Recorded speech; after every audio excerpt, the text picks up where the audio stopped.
Hello friends, कैसे हो आप सब। आई होप कि सब अच्छे होंगे और सबकी तैयारी अच्छी चल रही होगी। दोस्तों, आप सबका हमारे यूट्यूब चैनल पे बहुत बहुत स्वागत है।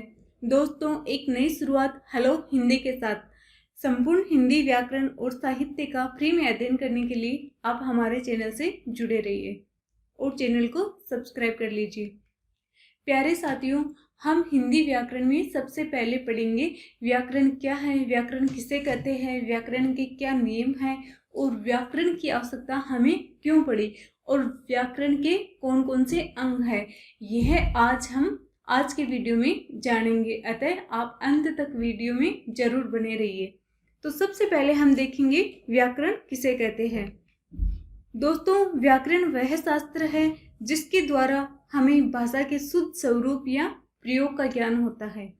अर्थात हम कह सकते हैं कि व्याकरण भाषा को मानक रूप प्रदान करता है। व्याकरण क्या करता है?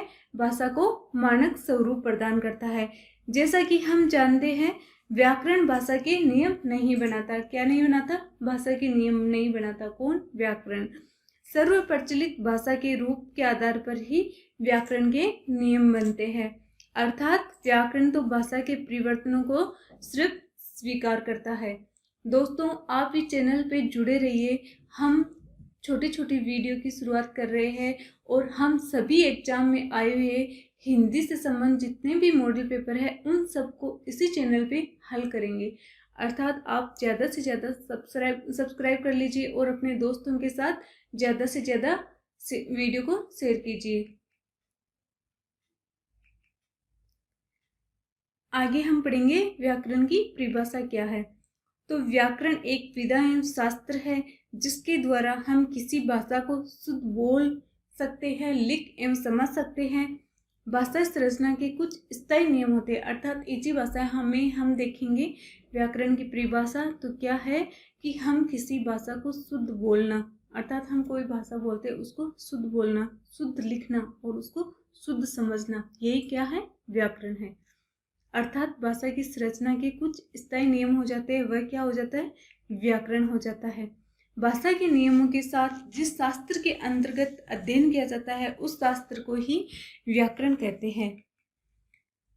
प्यारे साथियों, आप हिंदी से संबंधित सभी प्रतियोगी परीक्षाओं के लिए नोट्स और ऑनलाइन टेस्ट अपने व्हाट्सएप पर प्राप्त करना चाहते हैं तो ये हमारे व्हाट्सएप नंबर है, अपने मोबाइल में आप सेव कीजिए और परीक्षा का नाम लिखकर हमें मैसेज कीजिए। पतंजलि के अनुसार पतंजलि ने क्या परिभाषा दी है?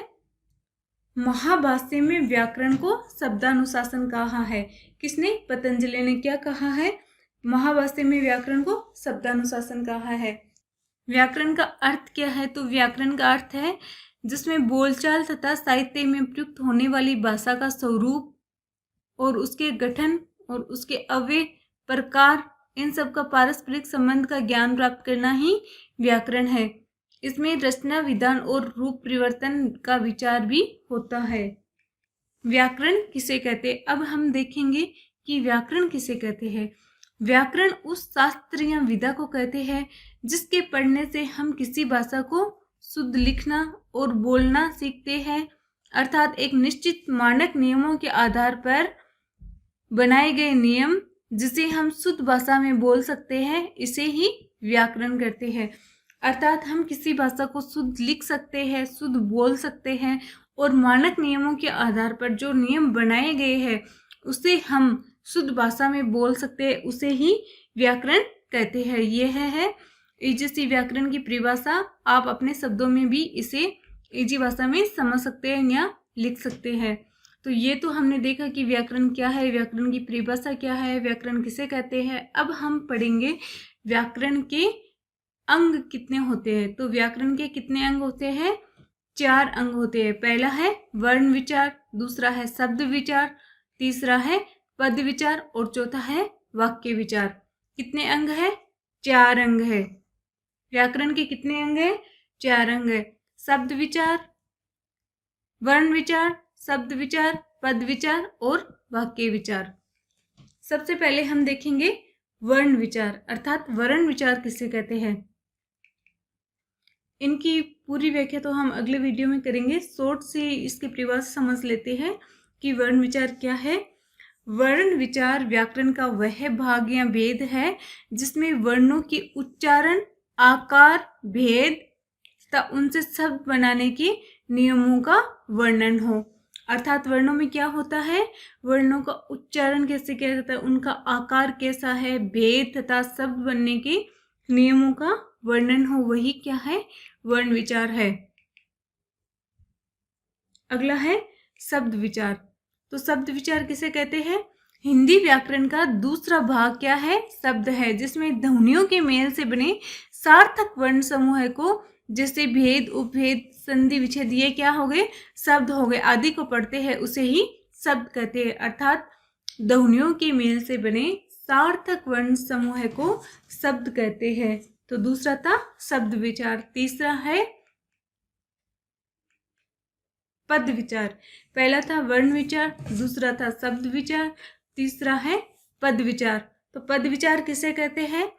सार्थक वर्णों का समूह शब्द कहलाता है। तब इसका प्रयोग हम वाक्य में करते हैं तो वह स्वतंत्र नहीं रहता, अर्थात सब व्याकरण के नियमों में बंध जाता है और इसका रूप भी बदल जाता है। जब कोई शब्द वाक्य में प्रयुक्त होता है तो वह शब्द न बनकर पद बन जाता है। अर्थात कोई वर्णों से क्या बने? शब्द, शब्दों से क्या बने? पद। शब्दों के जोड़ जोड़ के कोई वाक्य में प्रयोग हो जाते हैं तो वही क्या हो जाता है? पद हो जाता है, और पदों से ही वाक्य बनते हैं। तो अगला है हमारा इसका चौथा भेद, वाक्य विचार। वाक्य विचार क्या है? ये इस व्याकरण का चौथा भाग है और वाक्य की परिभाषा, वाक्य का अर्थ, वाक्य के अंग और वाक्य के भेद, वाक्य रचना की बनावट आदि पर विचार किया जाता है। व्याकरण के इस भाग को ही हम वाक्य विचार कहते हैं। अर्थात प्यारे साथियों, वाक्य विचार व्याकरण का चौथा भाग है। कौन सा भाग है?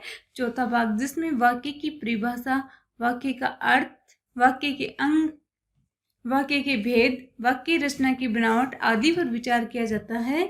व्याकरण के इस भाग को ही हम वाक्य विचार कहते हैं। तो ये था प्यारे साथियों आज का हमारा व्याकरण से संबंधित छोटा सा टॉपिक, और वीडियो आपको पसंद आया है तो लाइक ज़रूर कीजिए और आप हमारे चैनल पे जुड़े रहिए। हम छोटी छोटी वीडियो के माध्यम से रोज़ पढ़ेंगे तो एग्ज़ाम तक हम पूरी हिंदी सीख जाएंगे। और अपने दोस्तों को भी चैनल के बारे में बताइए, उन्हें भी सिखाइए और आप कमेंट ज़रूर कीजिए, ये बहुत मायने रखते हैं। अगर आपको कोई डाउट हो तो कमेंट में लिखिए। धन्यवाद दोस्तों।